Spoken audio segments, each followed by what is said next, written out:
me that it's evolution. Well, you know, we all want to change the world.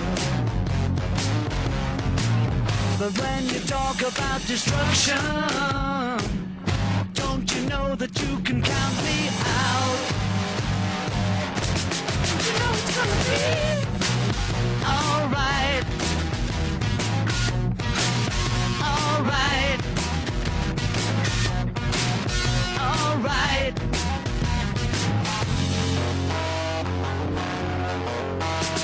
You say you got a real solution.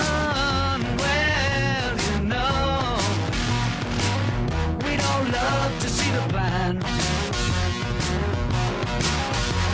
You ask me for a contribution. Well, you know, we all doing what we can.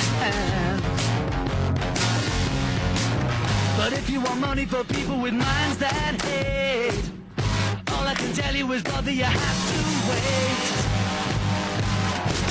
You know it's gonna be alright. Alright. Alright.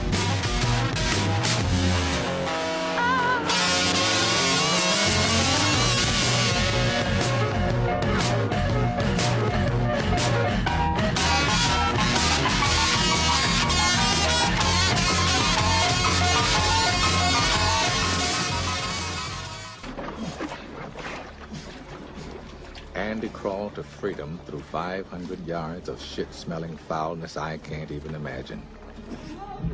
Or maybe I just don't want to. 500 yards. That's the length of 5 football fields. Just shy of half a mile.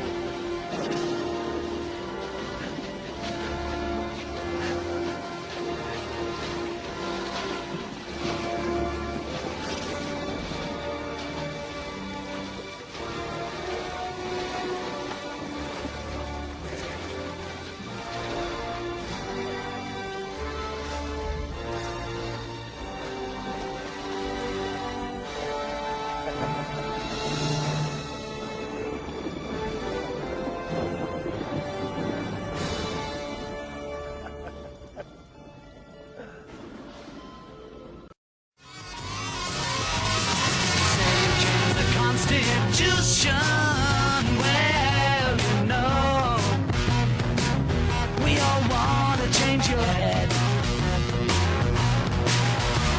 You tell me it's the institution, well, you know, you better free your mind instead. But if you go... We will make them see their injustice. And it will hurt, as all fighting hurts. But we cannot lose. We cannot. They may torture my body, break my bones, even kill me. Then they will have my dead body, not my obedience. Yet on March the 9th, you led the second march on Montgomery in violation of a federal injunction not to march. You said that order was unjust, and John Lewis, one of your colleagues, said that the Negroes had a constitutional right to march, injunction or no injunction. Now, was that in keeping with the spirit of nonviolence and the restraint that has always characterized your movement, and could you explain your reasoning in defying the court order that day? Well, let me say 2 things to that, Mr. Wicker. First, I did not consider myself defying a court order that particular day. I consulted with my attorneys before the march, and they stated that they felt that it was an invalid order and that it would not be, that I would not be in contempt of court violating the court order if I led the march to the point of having a moral confrontation with the state troopers at the point where the people were brutalized on Sunday. So I still don't consider that breaking a court order or breaking what I consider an unjust law. On the other hand, I must be honest enough to say that I do feel that there are two types of laws. One is a just law and one is an unjust law.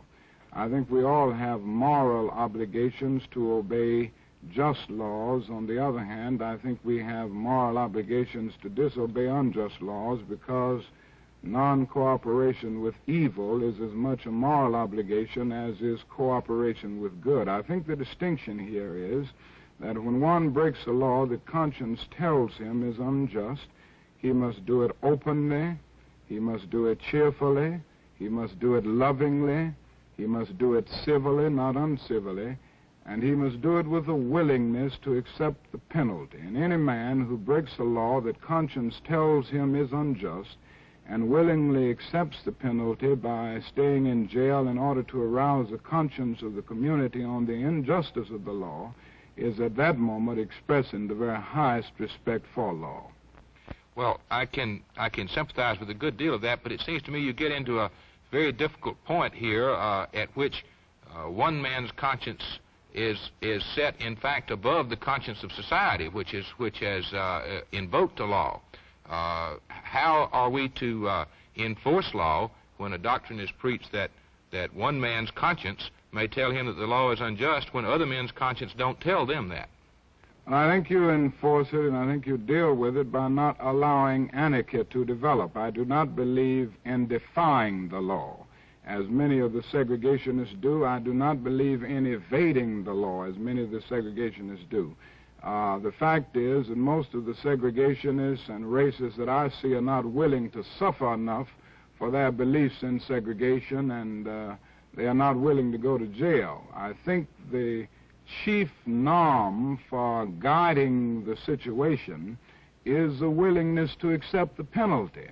And I don't think any society can call an individual irresponsible who breaks a law and willingly accepts the penalty if conscience tells him that that law is unjust. And I think that this is a long tradition in our society. It's a long tradition in biblical history.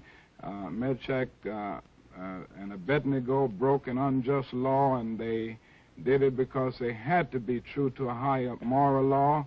The early Christians practiced civil disobedience in a superb manner. Academic freedom would not be a reality today if it had not been for Socrates, and if it had not been for Socrates' willingness to practice civil disobedience. And I would say that in our own history, there's nothing that expresses massive civil disobedience any more than the Boston Tea Party, and yet we give this to our young people and our students as a part of the great tradition of our nation. So I think we're in good company when we break unjust laws, and I think those who are willing to do it and accept the penalty are those who are part of the saving of the nation. Mr. Kilpatrick. Pictures of Chairman Mao. You ain't gonna make it with anyone anyhow.